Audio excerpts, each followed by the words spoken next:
Hello WhatsApp guys, কেমন আছো তোমরা? আশা করি সবাই ভালো আছো। Welcome to my new another blog video. যারা আমার ভিডিওটি ফেসবুক পেজ থেকে দেখছেন তাদেরকে অসংখ্য ধন্যবাদ। আজকে আমি আপনাদের দেখাবো সাউথ আফ্রিকা থেকে নীল আকাশের খেলা এবং চোখ জোড়ানো পাহাড়গুলি যেন মাটি থেকে একদম আকাশ পর্যন্ত ছুঁয়ে গেছে। তো বন্ধুরা, আর দেরি না করে আমি আমার গাড়িটা নিয়ে বের হয়ে পড়লাম আপনাদের পাহাড় এবং নীল আকাশের খেলা দেখানোর জন্য। তো বন্ধুরা, দেখতে পাচ্ছেন আমি গাড়ি নিয়ে যাইতেছি এবং আপনাদের সাদা মেঘের খেলা এবং নীল আকাশের নিচে যে পাহাড় অবস্থিত সেই পাহাড়গুলো কিন্তু দেখানোর চেষ্টা করতেছি। আর তার নিচে কিন্তু বন্ধুরা আছে সবুজ ঘাস এবং এখানে অনেকগুলো গরু, মহিষ সবকিছু কিন্তু পালন করা হয়। আর সাউথ আফ্রিকা এত পরিমাণ ডেঞ্জারাস, তাদের দেখলে বোঝা যায় যে তারা কতটা পরিমাণ ডেঞ্জারাস।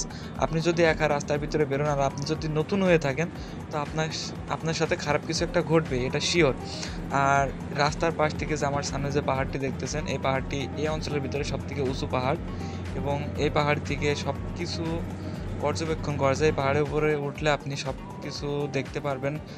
এত সুন্দর পরিমাণে ভিউ, কি বলবো ভাই, মুখের ভাষা হারিয়ে যাবে, এত পরিমাণ ভিউ। আর সাউথ আফ্রিকায় বিশেষ করে পাহাড়ের উপর দিয়ে রাস্তাগুলো নির্মাণ হয় এবং পাহাড়ের ঢালে আপনার ঘরবাড়ি সামনে দেখতে পাচ্ছেন, অনেকগুলো ঘরবাড়ি নির্মাণকৃত আছে। আর এদের ঘরবাড়ি বাংলাদেশে যেমন টিন শেডই হয়, কিন্তু ওপরে টাইলস দেওয়া থাকে, কারণ সাউথ আফ্রিকায় গরমের চাপ বেশি পড়ে। আর সাউথ আফ্রিকায় কিন্তু ক্ষণে ক্ষণে আবহাওয়া চেঞ্জ হয়। কিছুক্ষণ আগে দেখলেন যে নীল আকাশের খেলা, এখন কিন্তু আপনারা দেখতেছেন মেঘময় খেলা। এদিকে রৌদ্র আছে, আবার এদিকে মেঘও আছে, কারণ সাউথ আফ্রিকা এমন একটা জায়গা যে আপনি রোদ, বৃষ্টি সবকিছু একসঙ্গে দেখতে পারবেন, আরো অনুভব করতে পারবেন সবুজ শ্যামল ঘেরা প্রকৃতি। আর এই প্রকৃতির মাঝে আপনাকে হারিয়ে যেতে মন চাইবে। আর আপনি যদি এখানে ট্যুরিজম বিষয়ে যান, আপনার কখনো এই দেশ ছেড়ে আসতে মন যাবে না।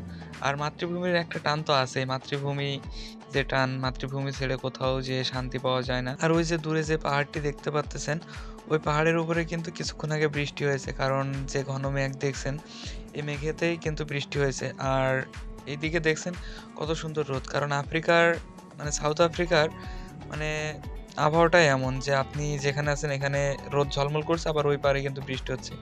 এটা কিন্তু কাছে মনে হলেও কিন্তু অনেক দূরে। আর দেখতে পারতেছেন ওই পাশে পাহাড় এবং আমি যে রাস্তা দিয়ে যাচ্ছি এটাও কিন্তু পাহাড়, আর তার মাঝখানেই কিন্তু তাদের বাসস্থান। আর বাসস্থানগুলো দেখতে অনেক সুন্দর লাগে, কারণ তারা রঙিন টিন এবং রঙিন টাইলস দিয়ে কিন্তু তারা সেই ছাদ নির্মাণ করে থাকে। সো বন্ধুরা, আপনাদের মাঝে এমন একটা ভিডিও উপহার দিয়ে আমি অনেক খুশি। সবাই আমাকে সাপোর্ট করবেন, ধন্যবাদ।